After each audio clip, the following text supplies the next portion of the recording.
हमें खुशी है कि आज सुबह यहाँ बहुत लोग आप लोगों के सामने आकर खड़े हो गए थे और अपना अपना अनुभव बताया। बाबूजी महाराज के साथ तो सबका संपर्क रहा ही है और लोग यह सुनना चाहते हैं कि बाबूजी महाराज के साथ रहकर हमने क्या फ़ायदा उठाया, क्या लाभ पाया। तो लोग यही प्रयास करते हैं कि हम भी कुछ बता दें। शुरू शुरू में मैं जब बाबूजी महाराज के साथ यानी उनके चरणों में आया था सन 1964 में, मुझे आध्यात्मिकता के बारे में कुछ पता ही नहीं था। आध्यात्मिकता क्या है, क्योंकि हिंदू धर्म में हम लोग जैसे पाले जाते हैं बस यही है, मूर्ति पूजा करो या गुजरे हुए लोगों का। हम लोग ब्राह्मण हैं तो उनके लिए तर्पण करो, श्राद्ध करो, वार्षिक और यह नियम अनुष्ठान, यह सब पालन करने से हमारी कुछ तरक्की होती है, हम सब स्वर्गवासी हो जाते हैं। और यह एक कायदा समझिए या एक रिवाज समझिए कि कोई बस चलता है तो उसके बाद एक नोटिस निकाल देते हैं कि फला शख्स का स्वर्गवास हो गया। अब इसका सबूत क्या है, ईश्वर जाने।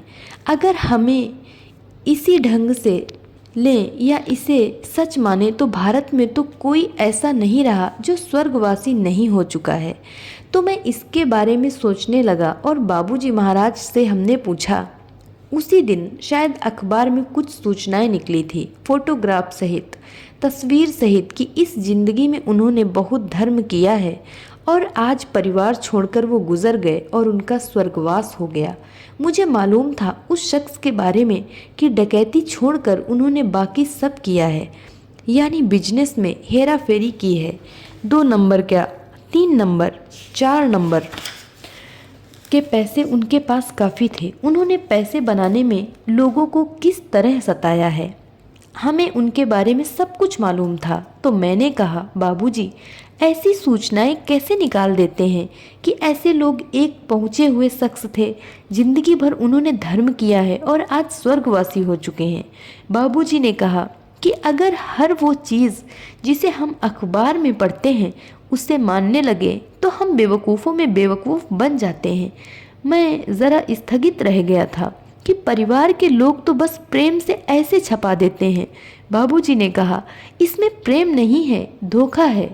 अब पार्थ सारथी, तुम तो देखते हो कि हर खानदान में और ख़ास करके जहाँ पैसे का मामला है, जायदाद का मामला है, उनके जीवन काल में ही झगड़ा शुरू हो जाता है और बाद में क्या कहें, मुकदमा चलता है, सब कुछ चलता है, लेकिन ज़रूर ऐसे लिखते हैं कि जैसे संत महात्मा थे। तो हमारे देश में झूठ बोलने की यह एक बहुत बड़ी कमी रही है। नाम बहुत बड़ा बड़ा देते हैं, कृष्ण नाम, रामचंद्र नाम, अवतारों के नाम, देवताओं के नाम, और पूछिए ऐसा नाम किस लिए दिया जाता है तो कहते हैं जब अंतिम क्षण में हमें होश नहीं है, कुछ नहीं है, कम से कम अपने बेटे को पुकारते वक्त तो हम भगवान का नाम लेते हैं, अरे रामचंद्र यहाँ आओ। तो इस ख्याल से कि जब हम बेटे को बुलाएं ईश्वर खुद हमारी रक्षा करने के लिए आएगा। तो हमने बाबूजी से यह भी पूछा कि बाबूजी ऐसे चलता आया है हमारे देश में कि आप देवताओं का नाम दीजिए, श्रीनिवास कहिए, रघुवंशी कहिए, जो कुछ कहिए, जब किसी का अंतिम क्षण आ जाता है और बच्चे को पुकारने लगता है तो ईश्वर खुद आकर उसकी रक्षा करेगा। उन्होंने कहा है ईश्वर बेवकूफ़ थोड़े ही है कि आप किसी को बुलाएं और वो समझे कि हमें बुला रहा है। ईश्वर को बुलाओ तो ईश्वर आएगा। बेवकूफ़ नहीं है कि रामचंद्र कहो और भगवान रामचंद्र आ जाएं, कृष्ण कहो और कृष्ण भगवान हमारे सामने आ जाएं, यह सोच कर कि हमें बुला रहे हैं। धर्म की तरफ आप मोड़ के देखिए तो हम यही पाते हैं कि धोखे के सिवा उसमें कुछ नहीं रहा है। हर क्रिया, हर नियम, हर आचार। बाबूजी ने यह भी लिखा है कि जो तर्पण है जो गुजरे हुए पितरों के लिए करना पड़ता है, लाला जी साहब को उन्होंने करते हुए देखा, वह किस तरीके से करना पड़ता है वो तो कोई पहुंचा हुआ संत ही कर सकता है, आम लोग तो नहीं कर सकते हैं। और संत कितने लोग हैं, तो तर्पण करना तो बेकार है। पंडित लोग ज़रूर उसमें अपना, और उसमें किसी का फ़ायदा नहीं होता। तो धर्म छोड़कर जब हमें इस मार्ग में आना पड़ा सन 1964 में, मैं तो इत्तेफाक से आ गया था। यानी मैं कोई ख्वाहिश लेकर नहीं आया, किसी को ढूंढ कर फिर कर हम नहीं आए, इत्तेफाक से आ गए, बस रह गए। एक बार बाबूजी ने पूछा, तुम हमारे पास किस लिए आए? हमने कहा, मुझे मालूम नहीं है हम कैसे और किस लिए आए हैं। आपने कहा कि जब वक्त आ जाता है गुरु स्वयं आपके द्वार पर आ खड़े होते हैं, शायद इसी तरह आप हमारे पास आ गए। इस जवाब से बहुत खुश हो गए। फिर पूछने लगे, तुम हमसे क्या चाहते हो? हमने कहा, इसमें चाहने की क्या बात है, आप बनाएंगे जो बनाना चाहते हैं, हम वो बनेंगे, इसमें कुछ लेना नहीं है। बहुत लोगों से हम यह शिकायत करते हैं कि माइक के सामने आकर खड़े हो जाते हैं, कहते हैं प्राप्त करो, पाओ, फ़ायदा उठाओ। हम तो कहेंगे कोई एक महान गुरु के पास हम चले जाएं, तो उनके पास बनने के लिए जाते हैं, पाने के लिए नहीं जाते, जेब भरने के लिए नहीं जाते हैं। बहुत लोग बाबूजी के सामने आया करते थे और कहते थे, बाबूजी हम गरीब हैं और आप ज़रा कृपा बरसाएं तो हमारी एक नौकरी लग जाएगी, और चले जाते थे। और इत्तेफाक से कोई नौकरी लग भी जाती थी। नौकरी लगी तो दोबारा फिर आते थे, नहीं लगी तो नहीं आते थे। पैसे की ख्वाहिश लेकर आते थे, लड़की की शादी हो जाए। बाबूजी ने रितवाड़ी में खुद लिखा है कि हमने तो यही कोशिश की, हर पूर्ति हम किसी न किसी तरह हमारी शक्ति के अंदर जो कुछ हो हम खुद कर पाते थे। लेकिन उनके पास, उनके संपर्क में रहकर हमें जो बनना था वह बहुत कम लोग समझ सके, और समझने के बाद उसे चाहने की उनमें तमीज़ थी, हिम्मत थी। क्योंकि हमारे सामने वो तो एक मिसाल बनकर बैठे थे कि एक संत, ऐसे संत जो हमारे भारत देश के इतिहास में न हुआ हो और शायद ना मुमकिन है कि आगे हो, हम ऐसे बने तो हम क्या होंगे। और हम सामने देखते हैं कि बाबूजी महाराज बैठे हैं। हम देखते हैं कमज़ोर तो थे ही, पैसे की कमी थी, हर किस्म की बीमारी, मजबूरियाँ, परेशानियाँ सब उठाते थे। और हो सकता है हर इंसान जो उन्हें देखते थे बैठकर सोचते थे कि हम इन जैसे बन जाएं, तो हमें क्या ऐसा ही बनना है।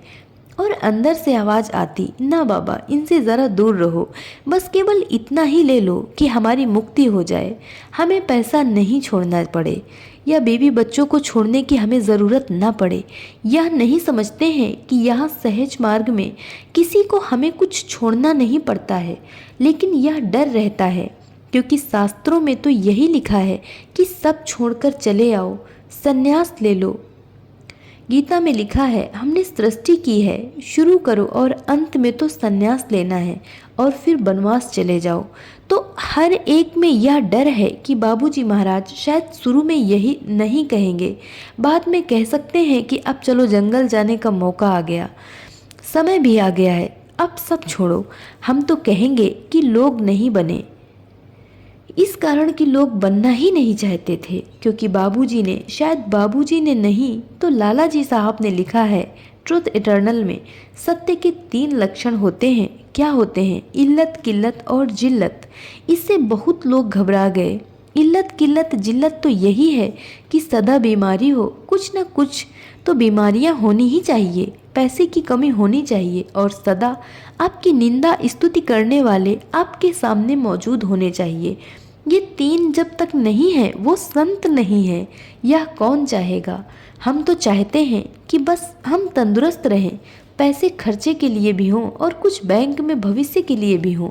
भविष्य जो कहते हैं, वातानुकूलित न सही, कम से कम पंखा लगा रहे घर में। एक कमरे की जगह अगर 3-4 हो जाएं तो और अच्छा है। तो हम ऐसा संत बनना चाहते हैं। अगर बनना भी चाहें तो ऐसा संत बनना चाहें जैसे राजा जनक रहे, राजर्षि बनना चाहते हैं। अब राजर्षियों की मिसाल तो शायद अब तक एक ही है हमारे इतिहास में, कि जनक महाराज एक ही थे जो ऋषि भी थे और महाराजा भी थे। हम यह तो नहीं कहेंगे कि इसमें कोई बुराई है, हमें भी कोई राजर्षि बना दे तो हम भी इसके लिए तैयार हो सकते हैं। कौन नहीं चाहेगा कि ऐश्वर्य के साथ हम ऋषि भी बन जाएं, लेकिन हमारी पद्धति में इसका कोई वादा नहीं है। बाबूजी ने यह नहीं कहा कि देखो हम तुम्हें राजर्षि बना देंगे। उन्होंने कहा जो मैं हूँ वहाँ तक हम आपको पहुँचा सकते हैं, इसके आगे अगर तुम्हें जाना हो और अगर ईश्वर की कृपा रही और तुम्हें कोई ऐसा मिल जाए जो हमारी पहुंच के आगे तुम्हें पहुंचा सकता है तो ढूंढ लो। तो सहज मार्ग में अगर कोई वादा है, कोई वादा गुरु ने कहा या किया हो तो इतना ही है कि हमारी पहुंच तक तुम पहुंच सकते हो अगर आप हमें इसमें सहयोग देंगे। इसमें न राजा ऋषि बनने का वादा है, न ऋषि बनाने का वादा है, न संत, न कुछ। उन्होंने केवल इतना कहा है कि अगर संत बनोगे तो इल्लत किल्लत जिल्लत के लिए तैयार हो जाओ। ऐश करने के लिए यहाँ मत आना, मैनेजर बनने की ख्वाहिश लेकर मत आओ, सेना में जनरल बनने की ख्वाहिश लेकर मत आओ, डॉक्टर बनकर 20,000 मासिक कमाने के लिए यहाँ मत आओ। जो हम जैसा बनना चाहेगा वो अवश्य बन सकेगा, क्योंकि वो एक ख्वाहिश लेकर आता है जो हम पूर्ति कर सकते हैं। बाकी सब तो ईश्वर जाने, तुम्हारे संस्कार जाने। तो लोग कहते हैं कि साहब इतनी बड़ी संस्था और इतने महान व्यक्ति, और उन्होंने खुद कहा है कि आज तक हम किसी को बना नहीं पाए। इसका कारण क्या है? अब गुरु की शिकायत करना या मार्ग की शिकायत करना तो बहुत ही आसान है। कोई अपनी तरफ तो उंगली नहीं दिखाना चाहता कि मेरी कमी थी इसलिए वो हमें नहीं बना सके थे। क्या कोई यह कहने को तैयार होगा कि साहब हम नाकाबिल रहे इसीलिए वो हमें नहीं बना सके? तो मार्ग के बारे में शिकायत होती है गुरु के प्रति, यह बिल्कुल गलत बात है। आज एक शख्स ने हमसे पूछा कि साहब लाला जी साहब ने खुद फरमाया है, जो आपने शायद आत्मकथा भाग 2 में अभी हाल ही में जो दूसरा अंक छपा है उसमें उन्होंने लिखा है कि भविष्य में ऐसा होगा, ऐसा होगा, ऐसा होगा, कुछ जिक्र है उसमें बाबूजी महाराज के ख़ानदान के बारे में भी कि वो लोग ऐसे होंगे कि रोशनी हो जाएगी, कि बाबूजी का नाम चमकदार हो जाएगा। तो ऐसा होता क्यों नहीं है? संत का कहना तो फौरन हो जाना चाहिए, तथास्तु कहते हैं तो उसी समय हो जाना चाहिए।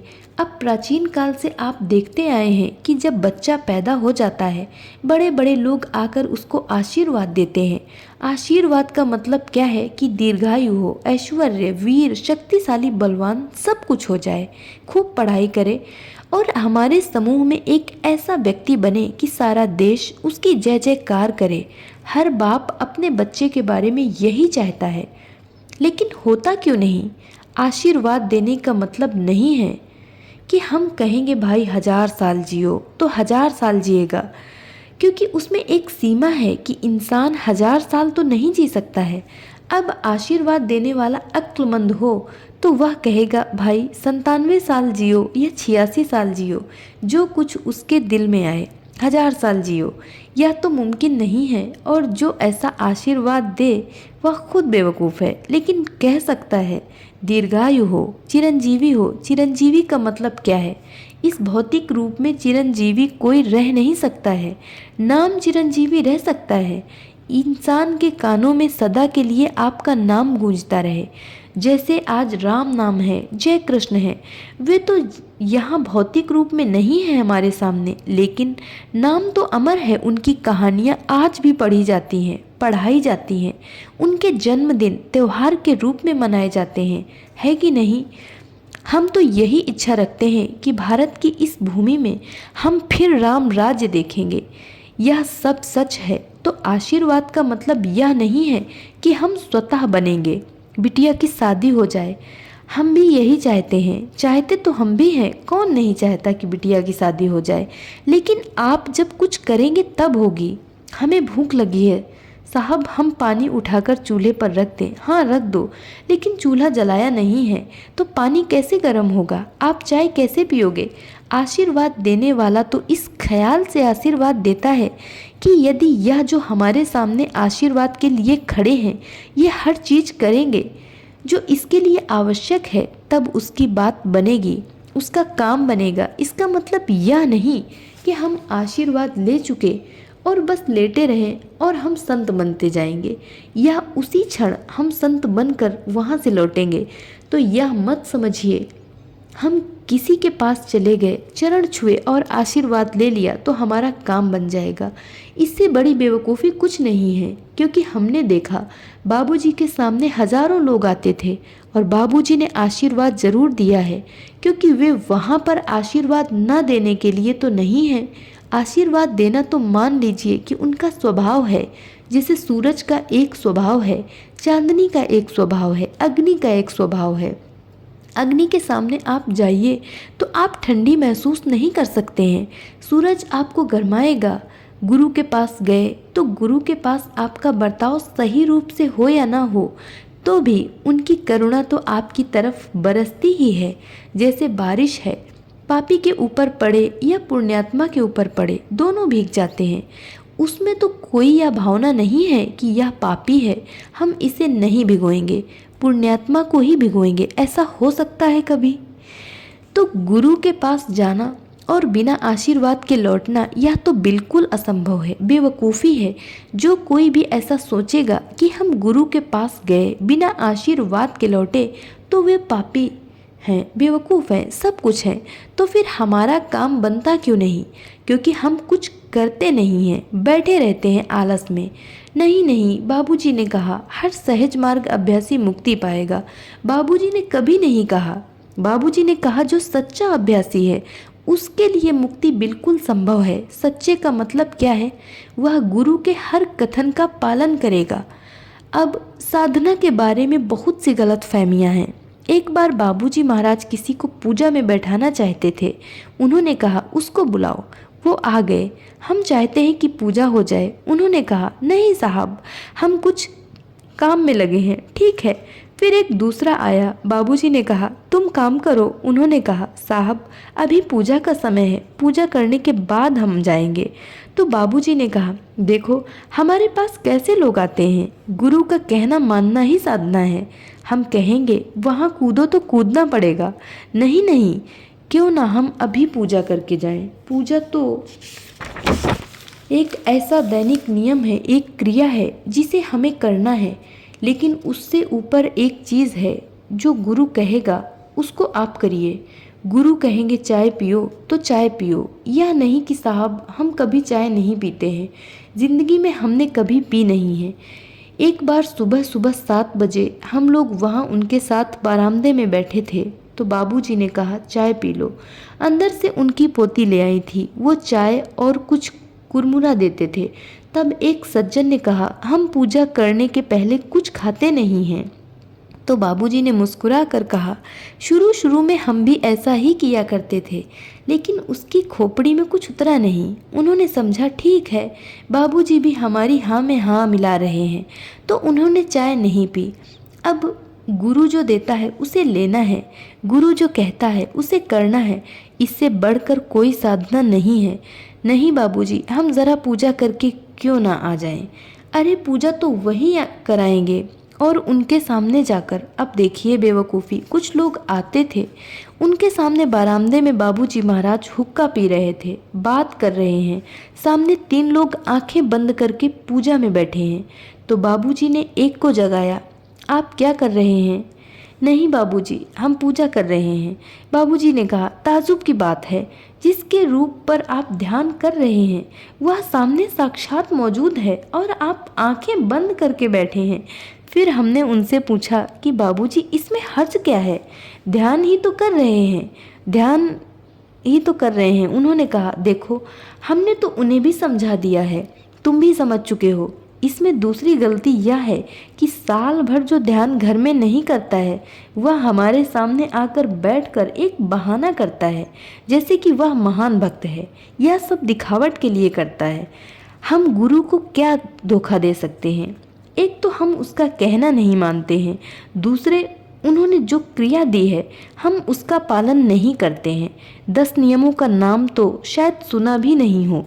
फिर हम उनके सामने आकर आंखें बंद करके बैठ जाते हैं जब वो खुद वहाँ मौजूद हैं, और इस बहाने कि वो हमसे धोखा खा जाएंगे। गुरु को हम क्या समझ बैठे हैं? अभी आप सोचिए किस ढंग से हम गुरु के साथ एक संबंध रखेंगे कि गुरु को हम धोखा दे सकते हैं, गुरु को हम भटका सकते हैं, गुरु से हम जो चाहे ले सकते हैं। अब गुरु वो है या हम हैं? कहावत है कि धोबी का कुत्ता न इधर का न उधर का, न घर का न घाट का। जो गुरु बनने के लिए जाता है गुरु के पास, वह न चेला बनता है न गुरु बनता है। अमेरिका में एक लड़के ने पूछा बाबूजी से कि मैं गुरु कैसे बनूं? उन्होंने कहा, पहले शिष्य बनिए, फिर हमसे यह बात पूछिए। शिष्य बनने का मतलब नहीं कि यह 2-3 सीटिंग हमने ले ली, बैच लगा लिया और हम शिष्य बन गए। शिष्य का मतलब है जो पूर्ण दिल से गुरु को मान चुका है और उनकी हर बात मानने को तैयार है, यह शिष्य है, जिसे अंग्रेजी में अनुयायी कहा जाता है। और बाबूजी ने कहा, जो अनुशासित है वही अनुयायी है।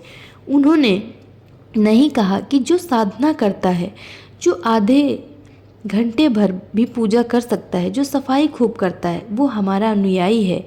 उन्होंने कभी नहीं कहा जो अनुशासित है, यानी जो हमारी हर बात मान सकते हैं, उन्हें शिष्य मानने में हमें भी खुशी होती है।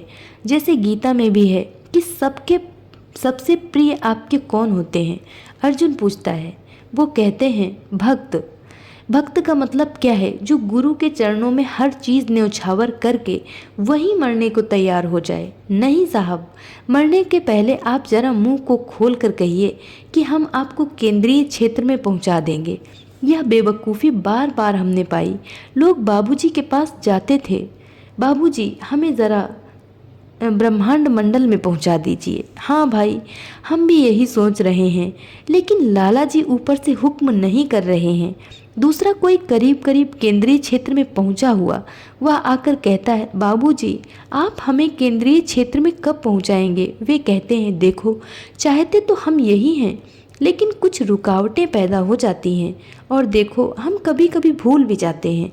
अच्छा हुआ कि आपने हमें याद दिला दिया। एक बार मुझे इतना गुस्सा आया जब 3-4 बड़े बड़े लोग, बुजुर्ग लोग आए थे और सब इसी पर लगे थे कि हमें केंद्रीय क्षेत्र में पहुंचा दो। हमने कहा, जब आप इनके साथ बैठे हैं, आप कहाँ हैं? यह कौन सा क्षेत्र हो सकता है? नरक में तो आप नहीं हैं कि गुरु महाराज के सामने आप बैठे हैं और आप नरक में हैं। यह मुमकिन है। राजा के साथ हम बैठे हों और महल ना हो तो और क्या हो सकता है? झोपड़ी तो नहीं हो सकती है, वो हो सकता है। तो यह कैसी बेवकूफ़ी है कि हम गुरु के सामने बैठे हैं और कहते हैं हमें केंद्रीय क्षेत्र में पहुंचा दीजिए, जैसे कि ये यहाँ है और केंद्रीय क्षेत्र और कहीं है जहाँ बाबूजी नहीं हैं। वहाँ केंद्रीय क्षेत्र नहीं है, क्योंकि यह कोई ऐसा क्षेत्र नहीं है कि अमेरिका वहाँ है और हम यहाँ भारत में हैं। ऐसा नहीं हो सकता है कि सूरज कहीं, उसकी किरणें कहीं, सूरज की किरणें कहीं और रोशनी कहीं। सूरज के बिना रोशनी हो ही नहीं सकती। तो गुरु के सामने बैठकर उनसे यह मांगना अल्प विषय है कि हमें केंद्रीय क्षेत्र को तो हम अल्प से अल्प समझते हैं। जहाँ गुरु नहीं है, हमारे लिए कोई चीज़ नहीं है। जैसे बच्चा है, मासूम बच्चा, वो माँ के साथ चलता है।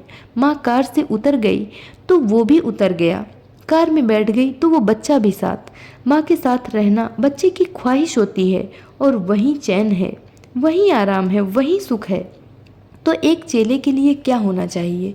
यही चीज़ कि हम सदा गुरु महाराज के साथ सदा के लिए रहें। केंद्रीय क्षेत्र कहाँ है? जहाँ गुरु नहीं है। जहाँ गुरु है वह केंद्रीय क्षेत्र के सिवा कमबख्त और क्या हो सकता है? बाबूजी को बहुत दुख होता था कि उनके सामने आए और कुछ लोग यह भी कहते थे, अब आप हमें माफ़ करें कि हम बुरा लफ्ज़ निकाल रहे हैं, लेकिन कुछ लोग ऐसे ख्याल लेकर भी आते थे कि या तो बूढ़े हो गए हैं, इनके चले जाने से पहले ही हम इनसे कुछ लेकर रखें। कई लोगों ने अपने बच्चों को कहलवा कर भी भेजा, तुम जाओ देखो वे तो 80 साल की उम्र के हो गए हैं, अब ईश्वर जाने कब तक रहेंगे। अब जो कुछ तुम्हें लेना है ले लो जल्दी। यह ऐसा है कि बाप मर रहा है और हम वसीयत पर उसके दस्तखत करवाना चाहते हैं। पिताजी पिताजी, हाँ बेटा क्या है? नहीं पिताजी, हम कैसे कहें?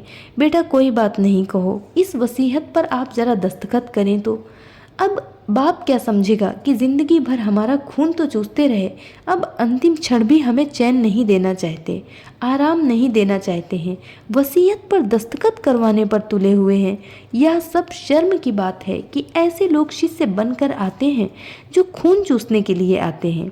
बाबूजी महाराज बीमार होते थे तो उनके सामने बैठकर पूजा करना, बाबूजी ने एक बार हमें चिट्ठी में लिखा है, ऐसे लोगों को लाला जी साहब रक्त पोषक कहा करते थे, खून चूसने वाले। उन्होंने नहीं कहा कि मैं कहता हूँ, उन्होंने कहा लाला जी साहब कहा करते थे। तो हमें क्या लेना है, कब लेना है, इसके लिए कोई ठिकाना तो नहीं है, कोई समय तो नहीं है जहाँ सदा 24 घंटे वो बरसाते रहें। और हमें यह एक मालूम नहीं था कि वो क्या दे रहे हैं, और हमें देने के बाद भी पूछते हैं कि तुम्हें कुछ महसूस हुआ। हम कहते हैं नहीं साहब, या कुछ लोग कहते हैं हाँ ठीक रहा।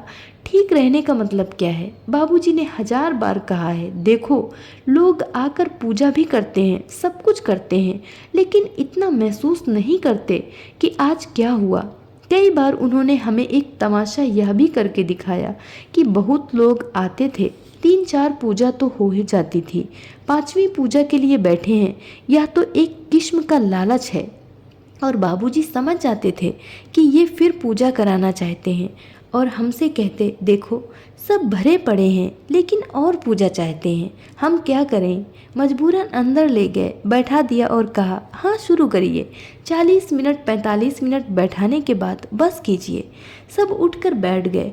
अब आपको क्या लगा, अब आपको क्या लगा पूछते हैं, और सब इंद्रचंद्र खूब तारीफ करते हैं।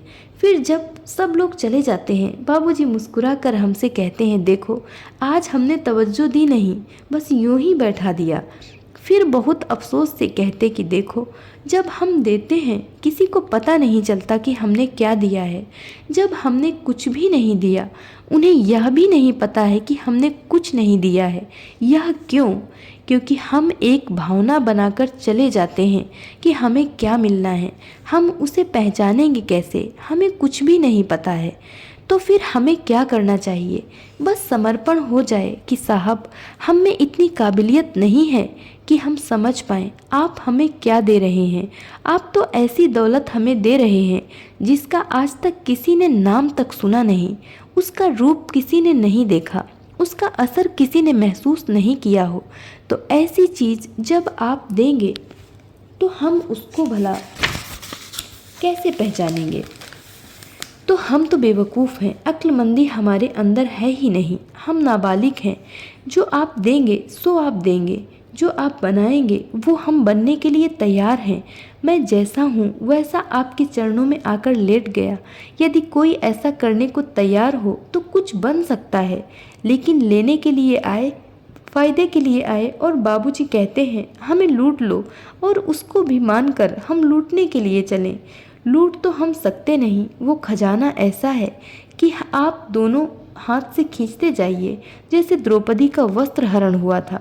वो साड़ी तो बंद होने वाली नहीं है, 1000 साल आप खींच सकते हैं, वो बंद होने वाली नहीं है। तो यह भंडार कौन खाली कर सकता है? किसी में हिम्मत है क्या? किसी में ताकत है क्या? किसी में इतनी ज़िंदगी है कि हम 1000 साल तक उसमें से खींचते जाएं क्या? लेकिन एक ही क्षण में वो अपने को आपको दे सकते थे, आगे भी दे सकेंगे। उसके लिए जो तैयार हो जाए, उसके भविष्य में सब कुछ है। जो टुकड़ा टुकड़ा करके लेना चाहता है, रोकड़ा पैसा, फिर तो हम भिखमंगे हैं। 10-10 पैसे हम गिनते रहेंगे। 10-10 पैसे लेकर कोई अमीर नहीं बनता है। एक कहानी है कि कृष्ण भगवान कर्ण की खूब तारीफ किया करते थे कि देखो जैसे दान वो दे सकता है वैसा तो उसके सामने कोई नहीं कर सकता है। दुर्योधन बहुत खफा हो गया। दुर्योधन ने कृष्ण से कहा, अरे कृष्ण तू उसकी क्या तारीफ करता रहता है? हम भी कर सकते हैं, जो चाहे कर सकते हैं, दान देने में क्या रखा है कमबख्त। तो कृष्ण मुस्कुराए और कहा, अच्छा ऐसी बात है, जरा चलो हम एक परीक्षा ले लें तुम्हारी।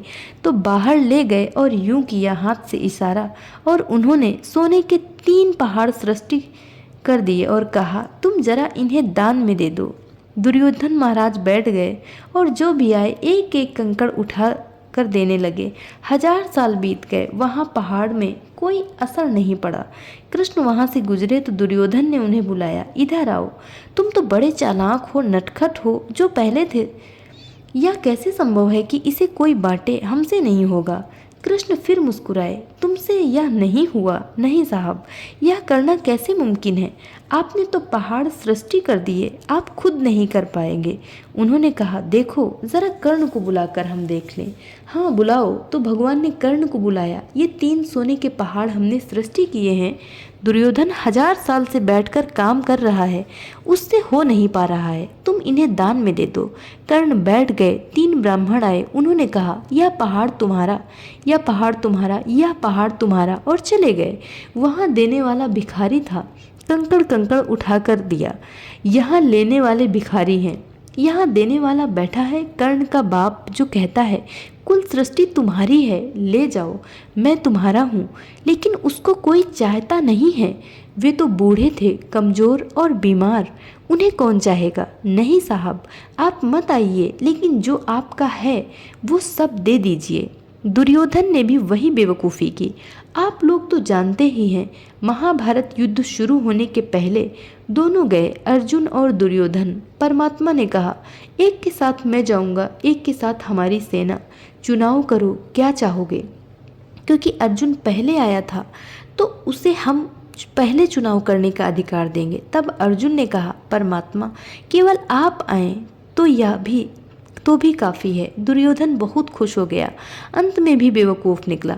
अरे मौका दिया और कृष्ण को मांगा। उन्होंने कहा, साहब हमारे लिए तो बाकी सब काफ़ी है। अब आप तो जानते हैं उसका क्या परिणाम हुआ। यदि गुरु से कुछ लेना है तो गुरु को ही लेना है।